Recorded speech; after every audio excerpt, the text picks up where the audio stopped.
도대체 의원들 출당 원칙이 뭐냐? 이 대표를 직격한 얘기와 이 얘기도 참 오랜만입니다. 저희가 준비한 7위 지금부터 만나보겠습니다. 압수수색을 당한 지 3주가 지나서야 윤관석, 이성만 의원이 민주당을 탈당했기 때문에 어제 민주당 의원들이 지도부에 대한 불만이 적지 않았던 듯합니다. 화면부터 만나보겠습니다. 김동규 관련해서 안에서 좀 어떤 이야기 있었는지 궁금해요. 지도부 조치가 느슨한 건 아니냐고 지적도 있었다는데. 대표님, 세신이나 반성 필요성을 말씀하신 의원님들 토론에 대해서 어떻게 생각하셨어요? 대변인이 이따가 말씀하실 겁니다. 경악할 것은 이재명 대표의 내로남불입니다. 민주당은 이재명을 위한 민주당이 아닙니다. 지방자치 권력을 사유한 사건과 매표 행위를 한 사건 모두 부정부패 범죄일 뿐입니다. 윤관석, 이성만 의원에게 했듯이 이재명 대표에게도 동일한 잣대를 대십시오. 비공개 의원총회에서 이런저런 얘기 좀 나온 것 같아요. 사건 초반에 그럼 지도부는 뭐 했냐? 탈당했다고 그냥 넘어갈 일이냐? 진상조사는 왜 안 하냐? 마치 이재명 대표의 성토전 같았다. 뭐 이런 좀 뒷얘기도 있고요. 그러니까 지금 박광원 원내대표가 이 선출 이후에 민주당 내 분위기가 상당히 좀 많이 바뀌고 있는 게 아닌가 싶습니다. 이제 지금 본물 터지듯이 의원들의 지금 이재명 대표에 대한 비판의 어떤 이야기들이 공개적으로 나오고 있는 상황인데요. 굉장히 저는 상당히 좀 중대한 의미가 있다라는 생각이 듭니다. 특히 아시겠지만 이재명 대표는 본인이 대선 패배 이후에 바로 보궐선거에 출마를 해서 당선이 됐죠. 그 이후에 대표가 됐습니다. 그 이후에 당헌 80조를 개정을 했어요. 이 당헌 80조는 기소가 될 경우에 당직을 정지하기로 돼 있었는데 근데 정치 탄압으로 규정할 경우는 당직 정지를 하지 않는다는 걸로 돼 있습니다. 자, 그리고 본인이 대선 공약으로 불체포 특권 행사하지 않겠다고 이야기했는데 또 불체포 특권 뒤에 숨었어요. 그리고 얼마 전만 하더라도 아시겠지만 노웅래 의원 또 그다음에 기동민 의원, 이수진 의원 이 기소가 됐습니다. 근데 이분들도 보면 불법 정치자금 수수 혐의잖아요. 근데 이분들은 정치 탄압이라고 그래요.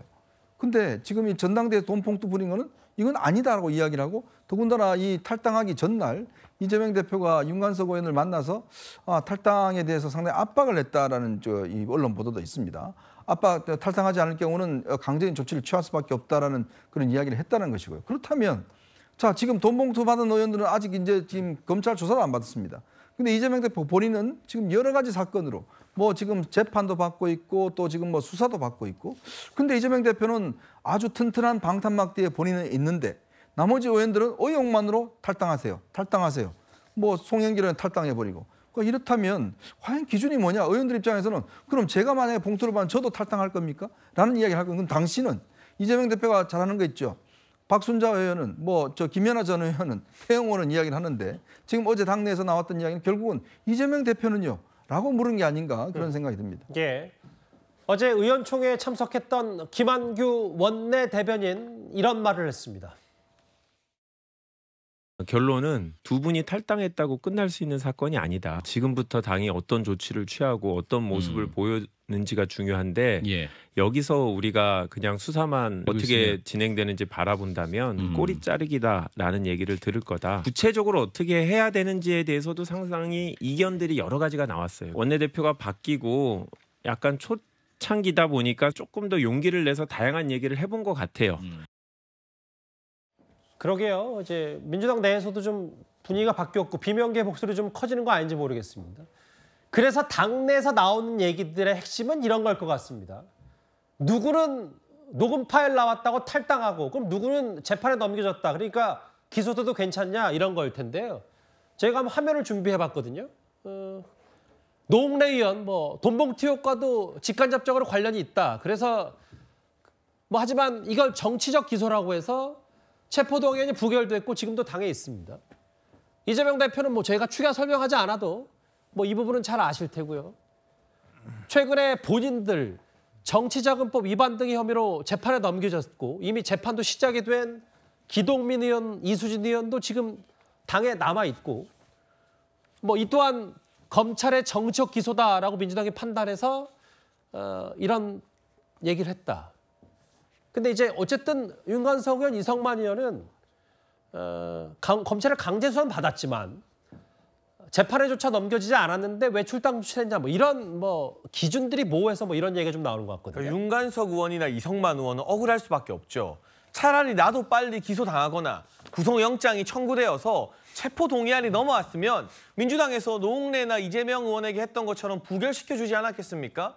그러면서 정치 탄압이라고 보호해줬을 텐데 기소가 안 돼서 또는 영장 청구가 안 되어서 우리가 일찍 탈당하게 되는구나라고 억울한 심정을 당연히 가질 것 같습니다. 범죄의 경중으로 따져봤을 때 집에서 수억의 현금 다발이 나온 노웅래 의원이나 정말 제가 일일이 열거하면 오늘 뉴스탑10 방송 끝납니다. 시간이 모자라서. 그 정도로 범죄 혐의가 많은 이재명 대표 체포동의안 다 부결시켜주면서 지금 지켜주고 있잖아요. 뭐 그 정도겠습니까? 일단 말씀하십시오. 예. 설명을 하자면 그 정도까지 충분히. 예. 1시간 차고 넘치게 쓰고도 남죠. 이재명 대표의 혐의는. 그런데 왜 우리는 타이밍상 이재명 대표 체포동의안 직전이나 직후였으면 우리도 애매모호하게 넘어갔을 텐데 이재명 대표와 연관이 없고 약간 거리가 떨어졌다는 이유만으로 먼저 탈당해야 되는가? 당연히 억울할 수밖에 없는 부분이고요. 저는 윤관석과 이성만 두 사람은 시작이고 지금 박지원 전 국정원장도 돈봉투 받은 사람 10명 정도 된다고 하고 있는데 이 사람들 당에서 나가라고 할 때 이 10명이 순순히 나가겠습니까?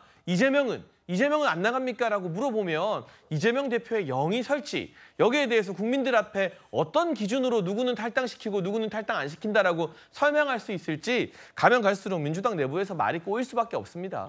근데 이제 뭐 장해찬 최고위원이 뭐 여러 비판을 하셨지만 실제로 이 부분을 최근까지도 여당에서 노웅래 의원의 체포동의안을 부결시킨 것도 이게 마치 이재명 대표의 전초전 성격이었기 때문에 그래서 당시 민주당도 똘똘 뭉쳤다.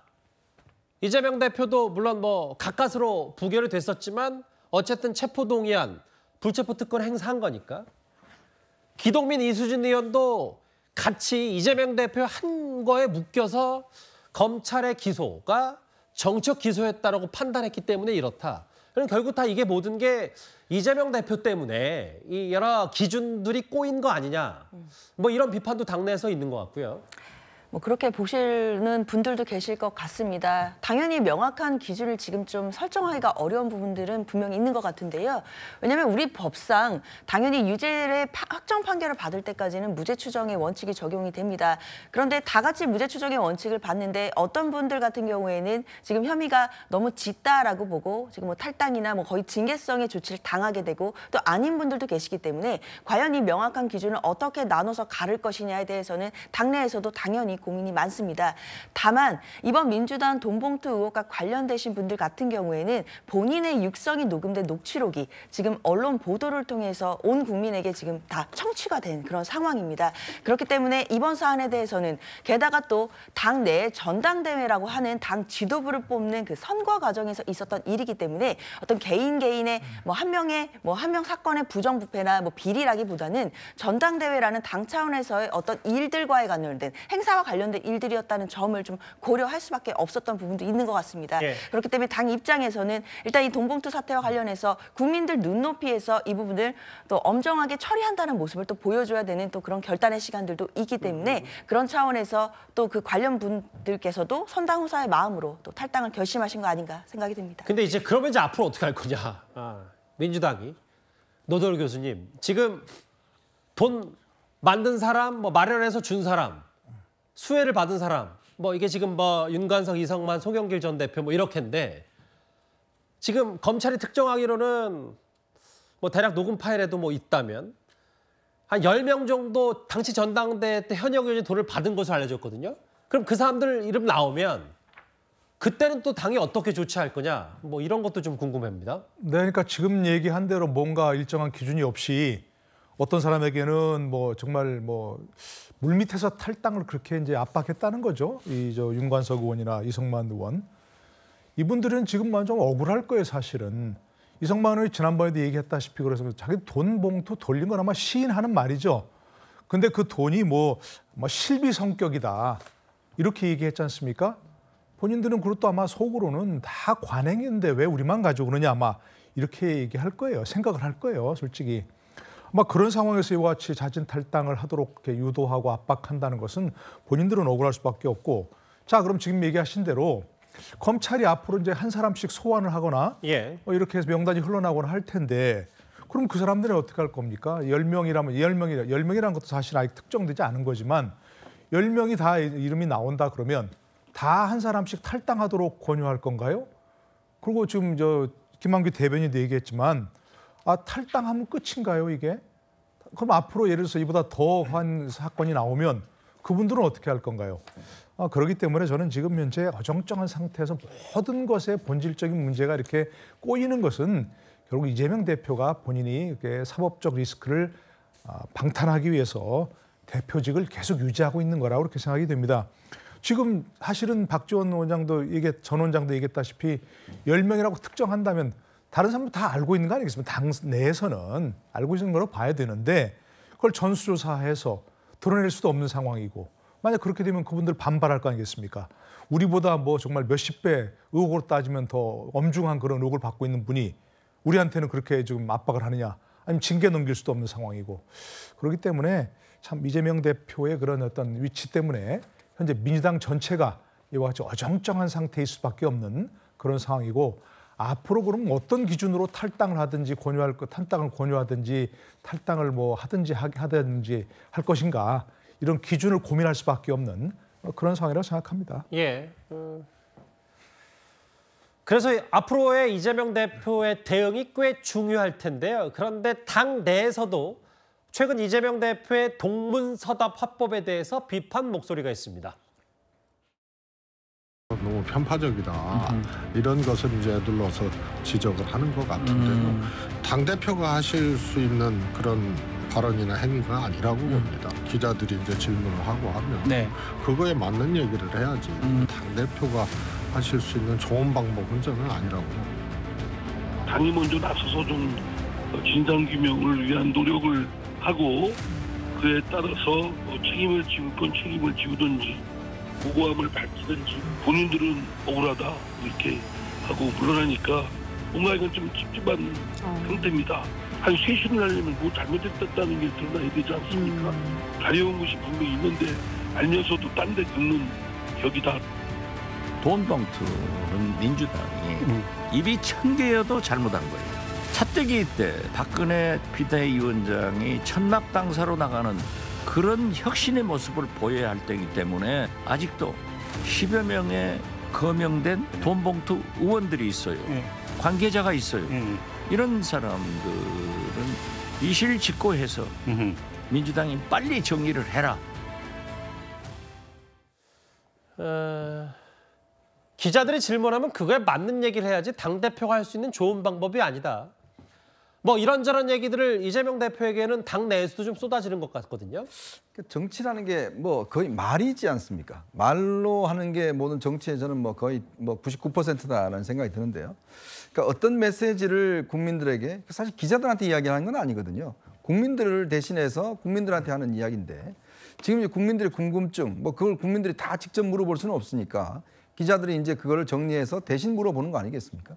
그러면 지금 이 엄중한 상황입니다. 뭐 본인 문제도 그렇지만 근데 한편으로 보면 이재명 대표가 좀 돈봉투 사건 나면서 조금 뭐 당내에서는 조금 이게 예전보다는 좀 분위기가 좋아졌다는 측면도 있어요. 왜냐 본인에 대한 것들이 좀 없기 때문에 그리고 또 이렇게 질문을 하면 당 대표이기 때문에 이 당의 엄격한 문제에 대해서 내가 어떻게 할 것인지에 대한 본인의 접근법과 그다음에 사과와 이런 것들을 해야 되는데 저는 이번에 윤관석 의원 탈당하기 전에 제가 만약 이재명 대표라면 정말 국민들에게 직접 성명서를 낭독하면서 죄송하다 이런 일이 있어서 그렇기 때문에 뭐 탈당했다 이런 뭐 이야기할 겁니다. 근데 그런 부분을 한마디도 이야기를 하지 않고 이 기자들이 물으니까 태영호 의원은요, 뭐 박순자 의원은요, 뭐 이렇게 질문을 하는 거예요. 그 남의 당 문제잖아요. 남의 당 문제를 그 기자들한테 물으면 뭐 합니까? 기자들이 아무도 대답하지 않지 않습니까? 바로 기자들은 대답도 안 하고 딴 문제를 계속 묻거든요. 그게 바로 현실입니다. 자, 그러니까 이재명 대표가 한 번이 아니지 않습니까? 벌써 지금 몇 번째 그렇게 저희들이 지적을 하는데도 불구하고 너무나 가볍다라는 느낌들을 지울 수가 없는데 좀 무게감들을 가지시고 국민들이 질문하면 그 질문에 대해서 말을 못하면 죄송하다 말을 못하겠다라고 이야기를 하고 말을 할 수 있으면 사과를 하고 그런 것들이 오히려 국민들에게 진정성을 가져가는 게 아니겠는가. 요즘 제가 뭐 오랫동안 이 정치를 봐왔습니다마는 정치가 너무 가벼워지고 있다는 느낌들을 지울 수가 없습니다. 네, 뭐 저도 동의하는 부분이고요. 이재명 대표 화법이 특징이 두 가지 있죠. 첫째 동문서답, 두 번째 묵묵부답. 근데 그중에서 나은 건 묵묵부답이라고 생각합니다. 차라리 곤혹스러우면 대답을 안 하는 게 낫다고 생각합니다. 예. 지난 토론 때, 대선 과정의 토론 때도 보면은요, 굉장히 이재명 대표가 재치가 있다고 좋은 말로 하면 느낄 수 있는 게 뭔가 좀 곤혹스러운 질문하면 재빨리 말머리를 들여갖고 상대방에 역공하는 그런 모습을 많이 보였습니다. 그건 이제 그런 때 뭐 토론한다든가 일개 정치인, 그냥 뭐 당 대표라든지 대통령 후보라든지 이런 분이 아니고 그냥 작은 뭐 정치인이라면 뭐 충분히 뭐 재치가 있다든가 토론 잘한다든가 뭐 또 변호사라면 뭐 그런 걸 잘할 수 있다 하면 그게 장기로 받아들일 수 있습니다. 그러나 앞으로 대통령이 되시겠다고 했고 또 일부 대통령 가까이까지 갔던 그런 후보고 거대 야당의 정치인이라면 그런 식의 말머리 돌리기, 말꼬리 잡기, 논점 흐리기 이런 거는 별로 바람직한 거 아니라고 생각합니다. 조롱과 비아냥으로 들릴 수 있고요. 토론에서도 그 뭐 화제를 돌려서 본인의 곤경을 벗어나는 건 잘할 수 있지만 진정성이 느껴지지는 않는다. 그런 점에서 앞으로 뭐 이재명 대표가 어떻게 될지 모르겠습니다만 정말 거대 야당의 대표라면 차라리 곤혹스럽다면 동문서답하지 마시고 묵묵부답을 택하시는 게 잘 좋지 않겠나 싶어요.